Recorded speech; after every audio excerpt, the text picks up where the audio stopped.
જાય છે અને આ સત્ય છે ટેક્સ. હાજી ટેક્સ. તો અમે આવાસ અનુકૂળ નાટક ગ્રુપ છે એ આજે આવી જ કોઈ માહિતી જાણકારી સમજાવવા માટે લઈને આવ્યું છે નુક્કડ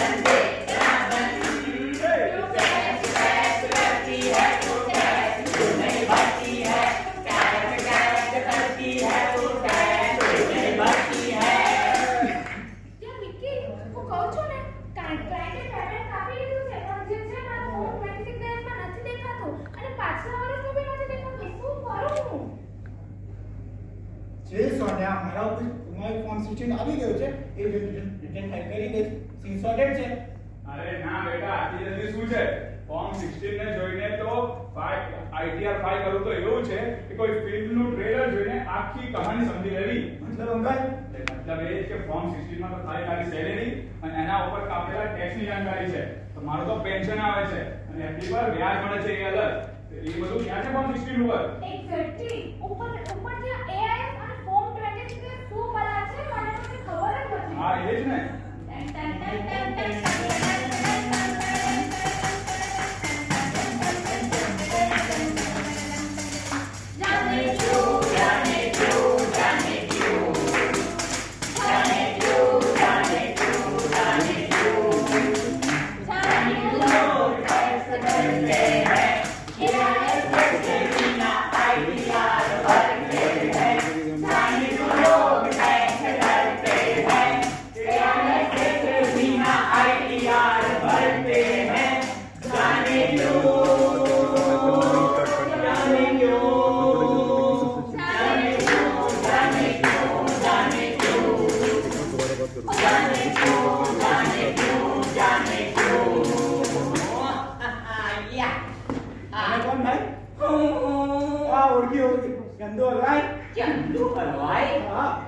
મેમ તમે કહો.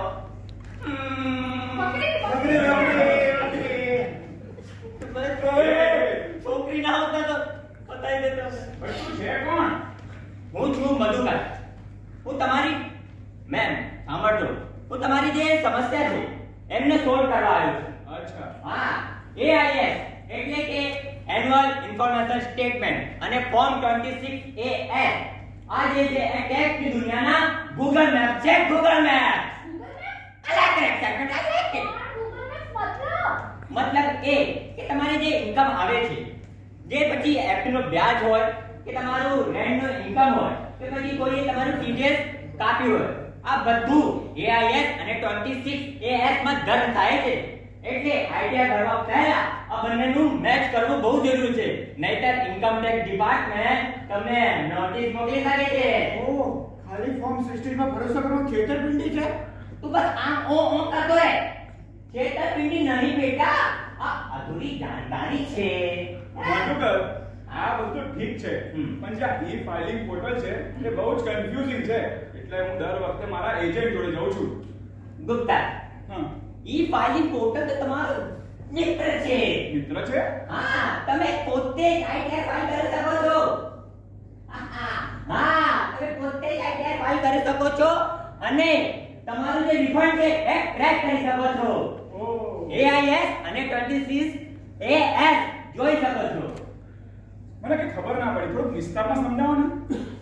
જો ગુપ્તાજી, આમાં એવું છે કે તમે જ્યારે વોટ આપો છો ત્યારે કઈ વિગતોનું ધ્યાન રાખો છો?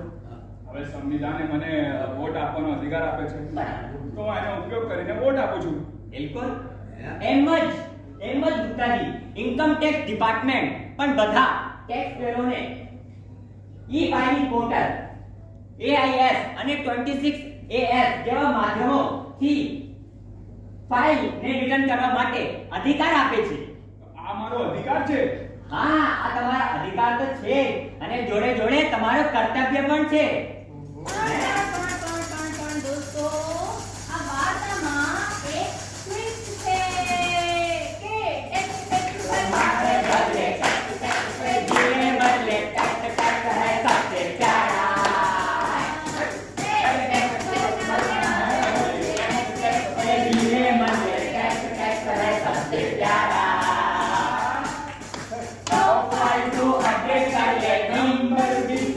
कर ले ईमेल भी चेक कर ले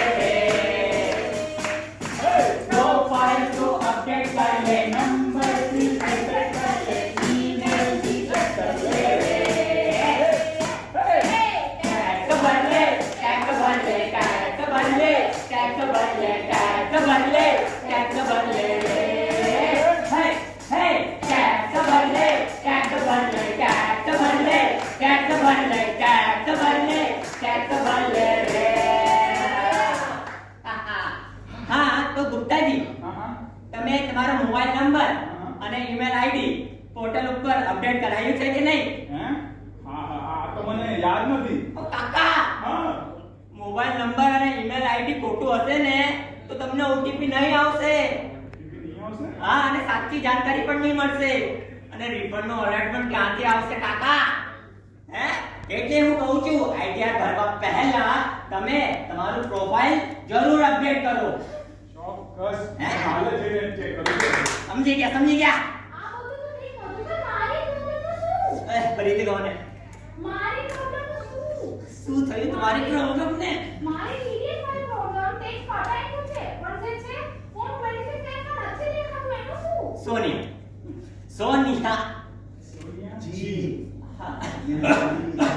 સોનિયા જી આ તો બહુ મોટી પરેશાની છે બાપા હે તો સૌથી પહેલા તો તમે જે છે તમારા જે ક્લાયન્ટ છે એમને કરેક્શન સ્ટેટમેન્ટ ફાઇલ કરવાનું કહો કેમ કે ન્યૂ ઇન્કમ ટેક્સ એક્ટ 2025 ના મુજબ હે સેક્શન 397(3) એફ બેટા સેક્ટર 397(3) એફ મુજબ હા ટીડીએસ માં ભૂલ સુધારવા માટે ટેક્સ વર્ષ પત્યા પછી ફક્ત 2 વર્ષનો સમય મળે છે ફક્ત 2 વર્ષ અને પછી એના પછી તમારો જે પૈસા છે ને ખતમ ટાટા બાય ગયા હા ના રિફંડ મળશે ના સુધારો થશે અરે બાપ રે તો હમણાં જ મારા ક્લાયન્ટને કોલ કરું છું હા. અરે સોનિયા તમે લોકો તો અહીંયા ટેક્સ પર વાદ વિવાદ કરો છો ખબર છે અમારી તો સહકારી સમિતિ છે અમારે કઈ ટેક્સ વેક્સ ના ભરવાનું હોય અમે તો એક્ઝેમ્પ્ટેડ છીએ આ બકરી પણ આ તમારી સૌથી મોટી ભૂલ છે બકરી છે એ ઓ મેમ